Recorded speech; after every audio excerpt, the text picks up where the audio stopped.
This is Erwin, and today, Erwin is getting a new tank.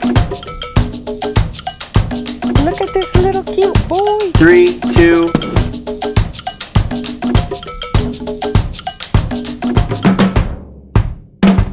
What's up guys, welcome back to the channel. Today we are in the reptile room, and recently we have rescued this little bearded dragon. I'm not exactly sure how old he is. He could be somebody's escaped pet, or maybe they dumped him. We found him on the streets of Miami, Florida. And because Erwin has lived such a rough life, I want to make him a beautiful enclosure as we have made for Ina. Sadly, I didn't record the building process of this, but Ina is our beautiful bearded dragon girl, and as you can see, she's got a beautiful enclosure. She has a custom background, wood, different succulents, fake plants. She's knocked over this cactus. She is just a gorgeous girl. I think we're going to redo her waterfall today and paint it to match the background. So let's start on the project. I've got to cut some of this foam. Fortunately, I already have a template.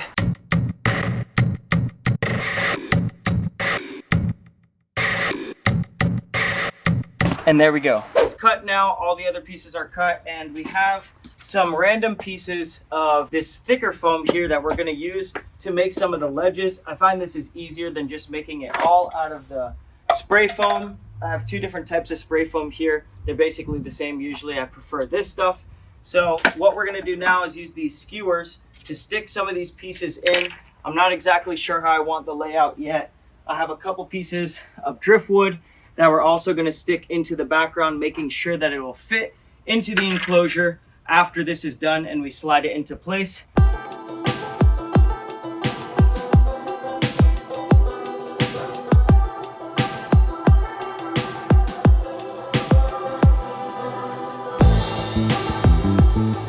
So this is the layout that I have come up with. If you guys come here, you'll see it is a vertical tank. Starting at the bottom, we have some driftwood and some ledges, and then ledges working all the way up. This is going to be all filled in with the spray foam, and we're going to cut and chop, and it's going to look totally different than this. So starting with this, I think this is really nice to get these ledges into place and kind of get a feel for the layout. But now we're going to spray foam.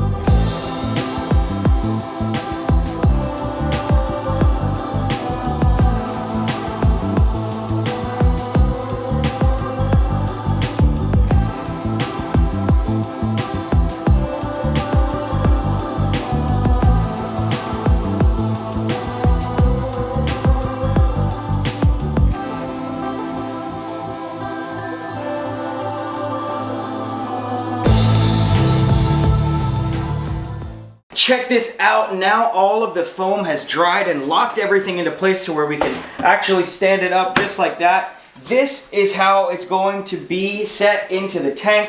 We've got this branch coming out here with a little bit of a basking spot, different areas and shelves to hang out here. Now what we have to do is we have to cut at this foam. We're actually going to use a kitchen knife, and we're going to slice at this foam and make it look a little more natural, and then we'll be ready to paint. So what we have to do, as you guys can see, I'm just slicing off that extra foam, and that will ensure that this will fit perfectly into the tank.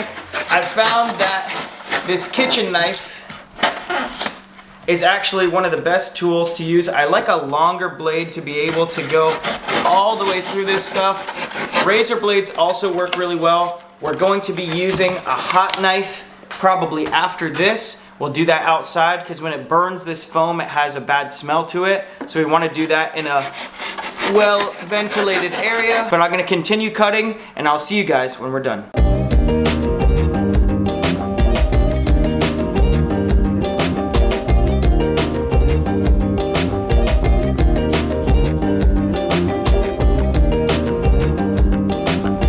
Scraping off some of the extra foam here. We got to make sure that we get all these little pieces out of here, so that way when we go to paint, these pieces don't come off and leave us with the purple or the white parts of the foam showing. But look at this, it definitely looks a lot more natural now. We're not done cutting just yet. We're gonna go outside and set this up with the hot knife. We've got our hot knife, and the reason again why I'm doing this outside is because once this thing starts cutting and melting through this plastic, starts to put off a bad smell. The burning plastic, or burning foam rather, Does not smell good in the house. So we're just gonna slightly edge off. What the hot knife can do is burn through this more dense foam and give it a really cool look. You still gotta take your time with it, but it doesn't take nearly as long as doing it with the knife. It just melts right through it, and you can put some pretty cool designs into the foam. We're gonna get the time lapse set up, and you guys are gonna see what this looks like when it's done.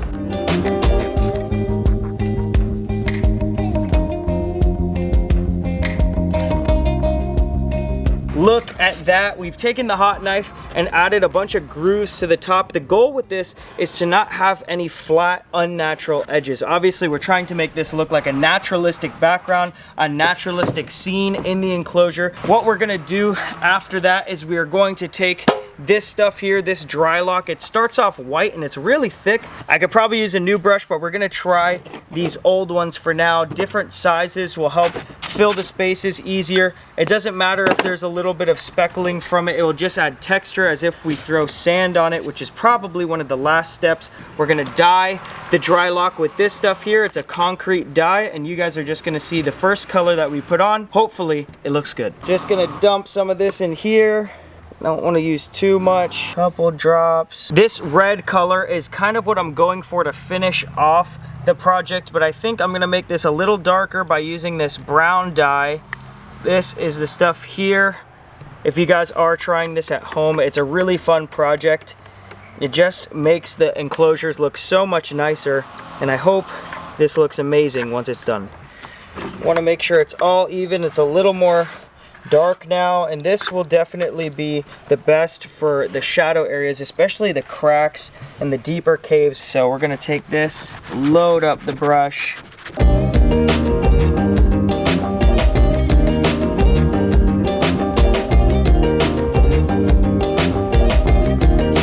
We are just finishing up, and look who has come to help us. Oh my goodness. Baby monkey! We have little Romeo at the house. Look at this little cute boy.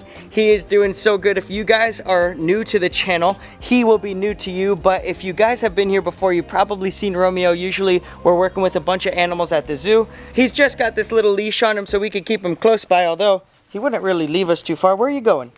Where are you going? We can't have him go into the paint or else he'd be a big painted mess. But look over here, check out what we've got now. It is really starting to come to life. So what we've got to do is let this sit in the sun for about an hour or two. Not really sure how long it should dry, but an hour or two should be fine, and then we can start with the lighter coat.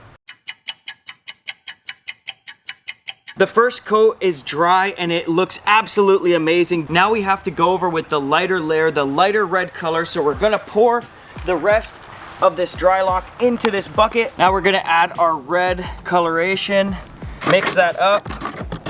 I think that is the perfect color. It's gonna dry a little bit darker. It looks kind of pink right now. So now all we have to do is paint it up.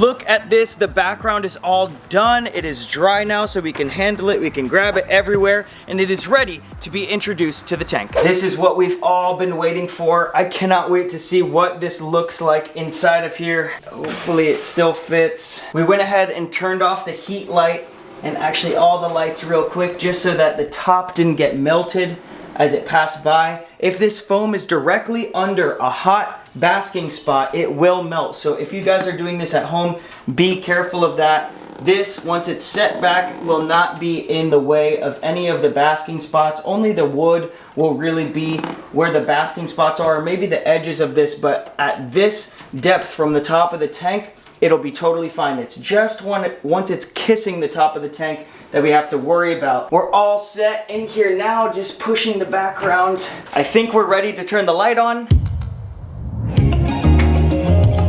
Check that out. This enclosure looks so amazing with the new background. I can't wait for Erwin to check out all of the different cracks and crevices. Over time, we're gonna be nitpicking at this and fixing little areas that maybe we notice right now but don't have time for, or things that we notice in the future. He might claw at some of this foam and it might get scraped up to where we need to touch it up with some paint, so we'll probably do that in the future, but this is looking great right now, so now we need to add the plants. We've got a bunch of plants here. As you guys can see, we have an assortment. These don't take any maintenance, which is really nice, and desert plants, succulents of that sort, look really realistic even for the fake ones, so we can get away with fake ones looking really nice here. But first, we have to mix our clay. You can see that we sucked out all the sand. I wasn't sure if we were gonna use clay, but this excavator clay stuff is really good. You can set up caves. We're gonna do that in a second, so let's mix up the clay. This, for Erwin, is going to be perfect. We have a little bit extra in this bag. We'll see if we need to use it. We've gotta add water to this. It says to add 3 cups of water to a 10-pound bag. So we've gotta mix all this up. I should probably be wearing gloves. Look at this stuff, it's thickening up. You can see how you could make some sort of structure with this now. We actually had to add 1 more cup of water because we didn't think that it was enough, but now it is stiff enough that we can mold it into something with that heat light on the top of the enclosure. It'll dry up and turn into a perfect Australian desert. Now the nice thing about this is once it hardens, it will set everything in place. So these plants that I stick into it will be locked in, but if I ever need to change something, I spray it down with a little bit of water with the misting system, and then I'll be able to mold the clay again. I wanna get a base layer first prior to anything. So I'm gonna mix this around. What's really cool about this stuff too is just like we have some cracks in the background, we'll also get the dried cracking floor look with this. And also, if Erwin decides to eat a mealworm or crickets or whatever his diet is off the floor, he won't ingest any of the substrate because it's hard.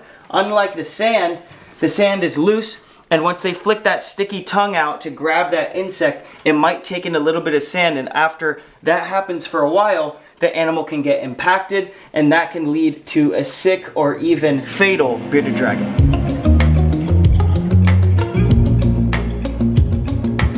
We've got our second batch here, which is much larger. We didn't have it in a small bag, so we couldn't tell how much of this stuff was in there. We had to mix 12 cups of water with this, but now we've got a good consistency, and as you can see, we've set the balloon in there because what we're gonna do is make a cave, and around the balloon we're gonna cover with this clay, so that way it holds its position while the clay hardens. Once the clay hardens, we can pop the balloon with a little needle, and then it'll have a perfect hide formed that will stay there forever.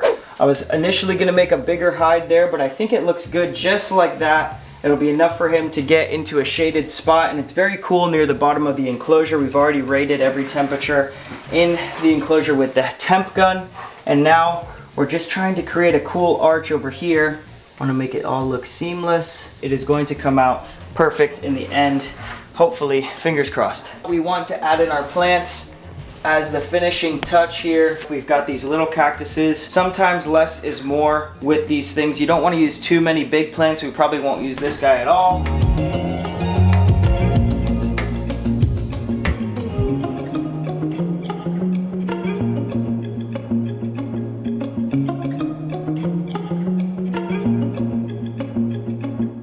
Now that everything is basically done, we wait for the clay to dry. I think this might be okay. 3, 2, whew, look at that. It is holding up perfectly. I've got to get this out of here. Look how cool that is. It just adds extra area, extra real estate for Erwin to be able to climb around and use this front part. That's exactly what we did here with this piece of wood up top. Now, this is the moment of truth. Will the second one hold? 3, 2, 1. Whew, that just looks crazy. I love all of the big cracks. That's exactly how it would look in the wild. You got all these natural cracks going on through the clay. It's actually still a little bit moist down here, but that's okay. The floor will dry. these arches are what I really wanted to look perfect. If anything, if Erwin eats a lot of bugs and he gets a little heavy and he climbs up on these things and they fall, we just have to redo them, and that's all good. But now we are ready to add Erwin to the enclosure. We've brought Erwin over to his new home and he's just been checking it out. He couldn't stop looking. He actually was inside this little hide and came out to look at it right as we slid him up to the enclosure. So we're gonna take him out right now. He's actually not very tame. Look how beautiful this boy is. Hey, big boy. Hi, big guy.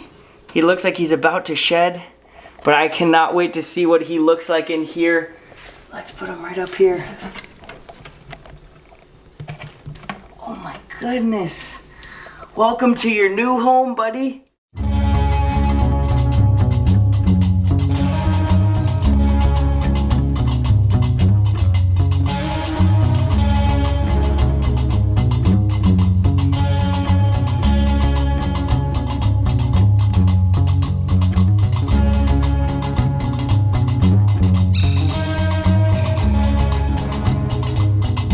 Erwin is loving his new enclosure. He's climbing all around and so far everything is holding up great.